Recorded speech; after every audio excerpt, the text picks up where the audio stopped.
I'm Dan Hunt, and this is Up Close and Personal, brought to you by Dunamis Global Tech. They are powered to pay. We are at World CryptoCon 2019 in beautiful Las Vegas, Nevada, at the Cosmopolitan Hotel, Resort, and Spa.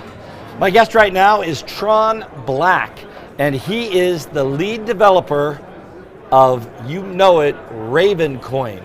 Tron, welcome here. Thank you. Thank you so much for being here. You know, your name is bouncing around this building. Yeah. Like I mean, it's like the Tron game. You're bouncing all over this building. Yep. Why is it so important? Like, what are you doing that's making you like the talk of the town here? So it's not about me. It's actually Ravencoin, which is a token or not a token, a coin that was created originally a fork of Bitcoin. Right. And then with the idea of adding the ability to create your own assets. So that was added onto it later. And it was actually at this show last year that we were activating that process. We can't activate it ourselves because it's a distributed project. It's a distributed project. Correct. Okay. So we needed all the miners and the exchanges and things to switch over the software.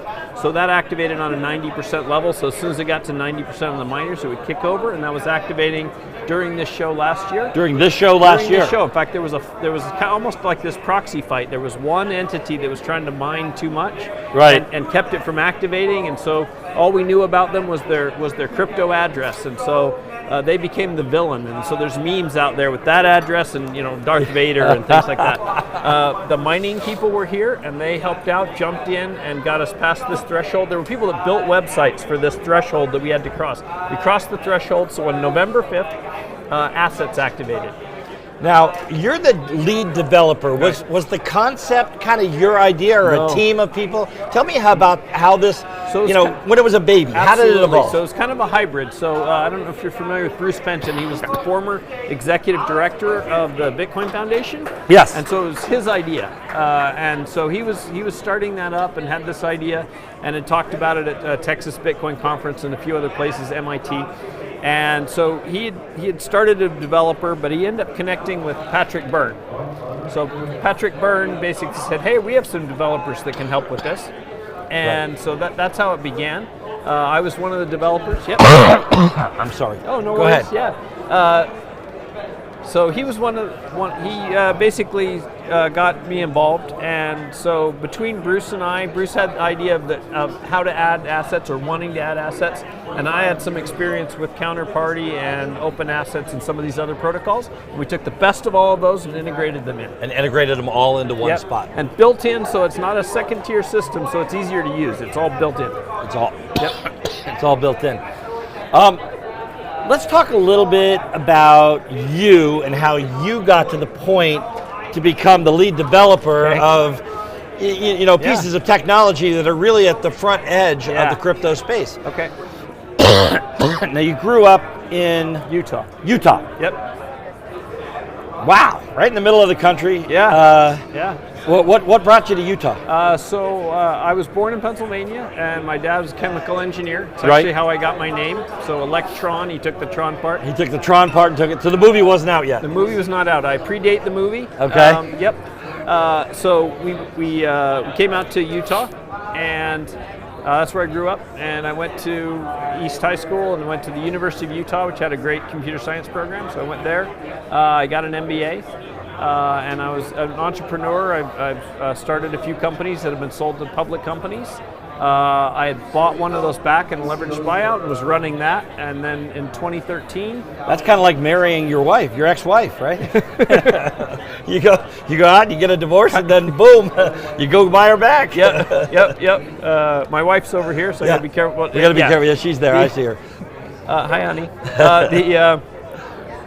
So I bought the technology back. They had gone a different direction, so I ran that. And then in 2013, so I'd heard of Bitcoin, but it seemed weird, this mining thing, kind of like, what are they doing, a puzzle or something? But in 2013, I saw it again, understood it at that point, went down the rabbit hole. You hear this from everybody that's like gone really, really deep.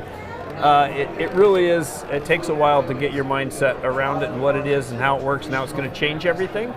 So it took a while. I was reading everything I possibly could. Now I can't. Now it's like an avalanche. There's so much coming out. But at the time, just trying to absorb everything about it. recognized that it was going to change the world, and still believe that, and do talks on it all the time, how the ability to move value, like email, just shifted everything. It changed everything. Changed everything, yep.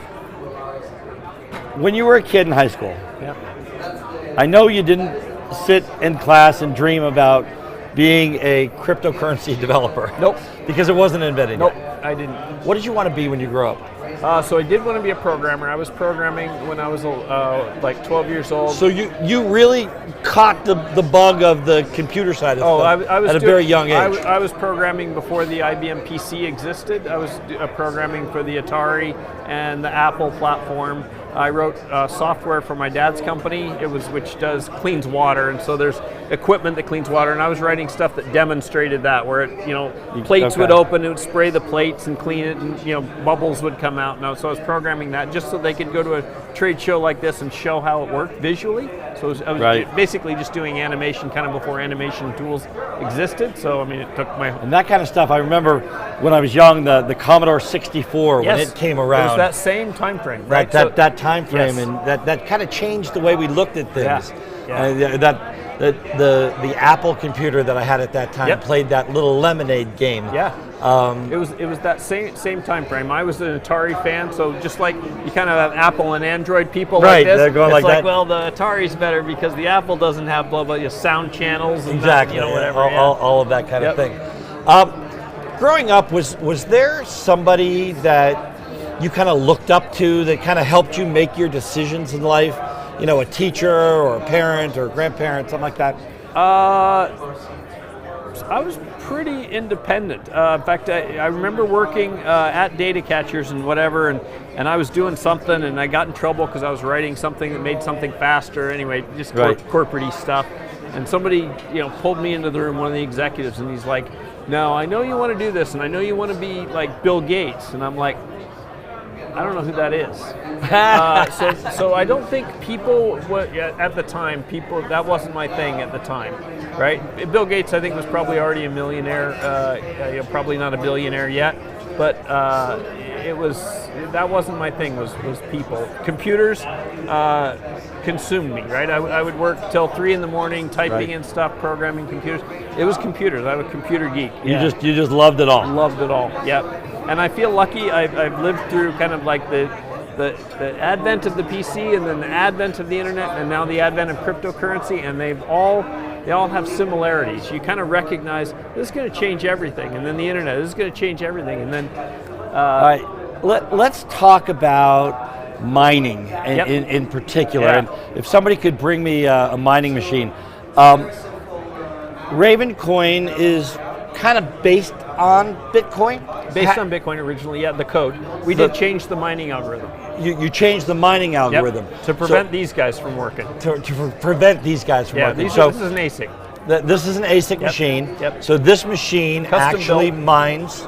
No, this is a Bitmain S9. Right. Yeah. But custom hardware for mining. Custom hardware. That's So all there's nothing that this does. Right. But you wrote the algorithms that run in here. No. Well, not in this one, but in, so we actually changed the algorithms to prevent custom hardware from being on Ravencoin. Oh, you changed the algorithm so machines like this will not work on Raven. So does it work on a plain PC or a plain Macintosh like we have sitting over there? In fact, when we first started, that was the only way to mine it. Want to take this? You'd fire up your laptop and run mining. So for about the first 3 weeks, that was the only way to mine it. Right. After that, the GPUs came in. So GPUs are graphics cards. Yep. Most gamers have these in their computer. Exactly. And they work great. You can mine Ravencoin today. For a long time, it was more profitable than any other coin. And many times it's more profitable than Ethereum, which is the other one that people use graphics cards for. And we wanted to keep it that way, not because we're like anti ASICs in general, but because ASICs tend to centralize. So people who buy those tend to put them in data centers with low power. They're thinking corporate, right? They're thinking how can we scale this thing out and make it really big and get all of it. Right. And we want this to be the people's coin, right? So it's running on everybody's PC at night, right? Heating their house, warming up their house, and running their GPU when they're not using it because they're finally going to bed after gaming. They flip it on, mine, get some Ravencoin. what about the power consumption at homes? Yeah. Is your coin valuable enough to overcome the power consumption cost? Yeah, it is. I mean, at various times. I mean, it has been for a long time, even in the last couple of years, the most profitable coin. They did try to make an ASIC for that reason. Right. And when they did, on October 1st, we switched the algorithm. And basically what it did is obsolete the chips that they had already made. Right. And it's really a kind of a game theoretics thing of like, if you do that, we'll do this, you do this, we'll do this. Do that. And so we want to keep it GPUs and maybe FPGAs, which are programmable chips. They're programmable chips, so they can move up. Yep. Well, that's very interesting. Now, what's the future for Ravencoin? Yeah, so the goal was to be able to create your own asset. So you can go today and just you choose a name, choose how many you want, choose whether it's reissuable, create it. Now you have that asset, right? You can do whatever you want with it. Maybe it represents an hour of your time or something like that, right? Whatever it is, and you get to put in the chain or put in there what it means, what it's for, right? So that's the first phase. What we found though is that people do want to use it for issuing securities.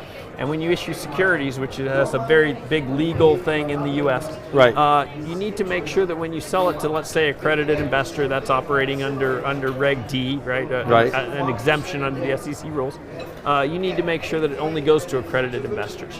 So we have a system that we just added, and it's being used over here in the hackathon, tags and restricted assets. And you can restrict which addresses the asset can go to tagged addresses. So it creates a subset instead of the whole world, and that keeps the issuer safe, right? The person that did it, if they're if they hit the Howey test, which is profit, it's going to go up, it's a shared, all of this. That Howey test might be a little outdated in today's I environment. think they should change it. These are rules from 33, 34, and 1940 for exchanges and for these. They need to change these rules, and we are losing people. We are losing people from the U.S. The smart people, right? They're leaving. We talked about, you called it the brain drain. The brain drain. Yeah. So we were talking about that before we came on the air here. Absolutely. The brain drain. People are actually not just physically leaving the U.S., but setting up their lives in other countries because of the change. And that's been kind of a lot of what people are talking about here at this convention is what can we do and how do we change that? I think it's relatively easy to fix. I think they just need to make a few changes to our rules. Even if you just looked at, say, what Malta's doing or what Bermuda's doing, something like that, even if they make a sandbox where it's like, okay, we're fine to be regulated once we get to this threshold, but you can't put millions of dollars of and all of these things on something that's just getting started, So an example I give in one of my talks, right? So in the UK, they had what's called the red flag laws. Right. This was for automobiles. And so they required an engineer in the back of the people bought a car, right? In automobiles, the early days of automobiles. And so they bought a car and they had to put an engineer in the back and a guy in the front running, literally with tennis shoe, whatever, running with a red flag in front of the vehicle. Well, that kind of defeats the purpose of an automobile to have somebody running in front of it. And the reason they did that, so that if it broke down, they could fix it. If it was scaring the cows, so they need to have the cows know because of this guy. Anyway, what ended up happening, right, is the automobile industry got dominated by the U.S., right, and not the U.K. Right. And the same kind of thing with the internet. We were more flexible in the U.S., and so that helped us technologically. This time, though, it seems like our financial system and the financial rules are doing the opposite. This time, we're the UK and we're forcing everybody else out. Everybody to go the other way. Yep. And those are fear-based decisions because I think they're afraid of the unknown and what's going to happen or what could happen. For sure. Now, here, you've been on a couple panels. Actually, let's talk about this for a second while we're staying on that. Yeah. You were on a panel the other night that I happened to be there at that event. Yeah. And people like Brock Pierce and people like Michael Turpin were talking about regulation and how we can't let the banking industry control the regulations. Yeah. Talk about how that's happening right now and how you're seeing it affect this industry. Yeah, so I can understand if I was a banker, right? I would be afraid of a currency that lets you circumvent, right, and bypass. The bank, and the bank, and go peer to peer. So I understand, Jamie Dimon's. This is we can't do this. This is a fraud. I get that, right? I would imagine that the people that made buggy whips were, kind of similar situations at one point. Technology has a way of expanding. I mean, this is networking, and the network effects of this technology are massive. And another example I give is Blockbuster and Netflix, right? Blockbuster had 9,000 stores, and Reed Hastings from Netflix went to John Antioco of Blockbuster and said, hey, we should partner, we should work together, and maybe you should buy us for $50 million, right? And he said, no, I don't think so, blah, blah, blah, right? Well, Blockbuster was making a lot of money from late fees, from rewind fees, which is like the bank's fees, right? They had lots of stores and things like that, but they weren't networked, right? If you needed like another store, right, you had to build a whole physical infrastructure, like a bank or a branch, that kind of thing. Whereas Netflix, right, the more people were using it, the more the content delivery network works, the more people use it, the better content you could get. So it had the network effects, similar to the way that crypto has those network effects, right? So this was when Blockbuster had 9,000 stores. Blockbuster has one store left. It's in Bend, Oregon. Bend, Oregon. Yep. And people go there now as like a curiosity, right? And say, I want to sign up for a Blockbuster card back, in 2019, right? It's really just a place to visit. You know what? So. It's funny though. We talk about Blockbuster. I used to own a series of West Coast video stores, which was Blockbuster's competition. Yeah. But Patty and I went into Best Buy to buy batteries for this event, and I just happened to look down the aisle. There's no VHS machine. You can't buy a VHS machine anymore. Yep. And there's only like 2 or 3 DVD machines. Yeah. So you talk about the technology changing from 2000 to today. Yeah. We went from the VHS tape that was the rented asset to the DVD, which was the rented asset, and now it's pretty much 100% digital download. It's just streaming, right? And it's because it has the network effects. And digital money has the network effects. So it has a way of kind of overwhelming the legacy system. And the banks aren't going to like to hear that. And in some ways, we're like Reed Hastings, kind of right now going to the banks and say, work with us. And they're like, no, we don't like crypto, we don't, too much risk, etc. It'll be in history books of what happened here. Here at World CryptoCon, a lot of things have been going on. A lot of new things have been introduced as we're here.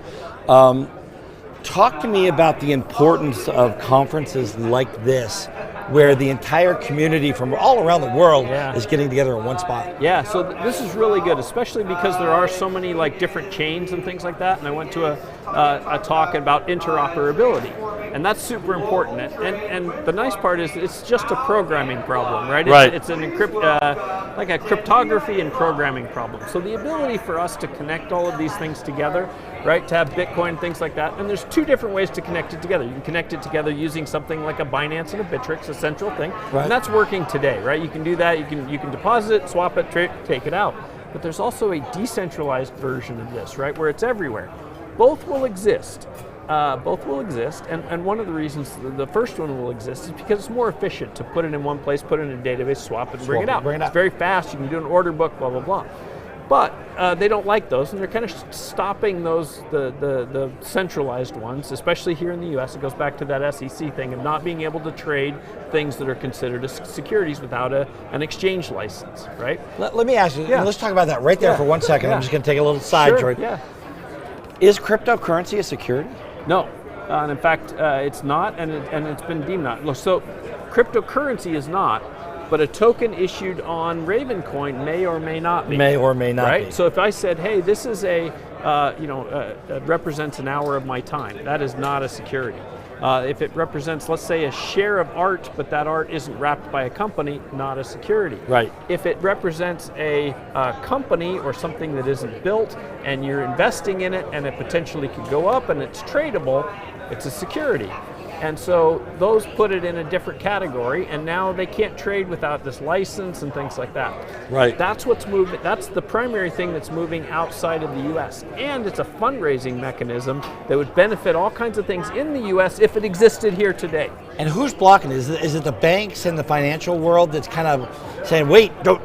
So I would say it's two things. One, I would say it was a set of rules that were created in 33, 34, and 40 that haven't changed. The Congress actually put in the Jobs Act in 2012 and told the SEC, you know what, you need to lower the bar and make this easier. What they came up with was clunky and is not easier, and so that's Reg A plus, Tier 1, Tier 2, things like that. So it puts a burden on accounting and having your accountant, stuff certified and things like that. That's too high of a bar.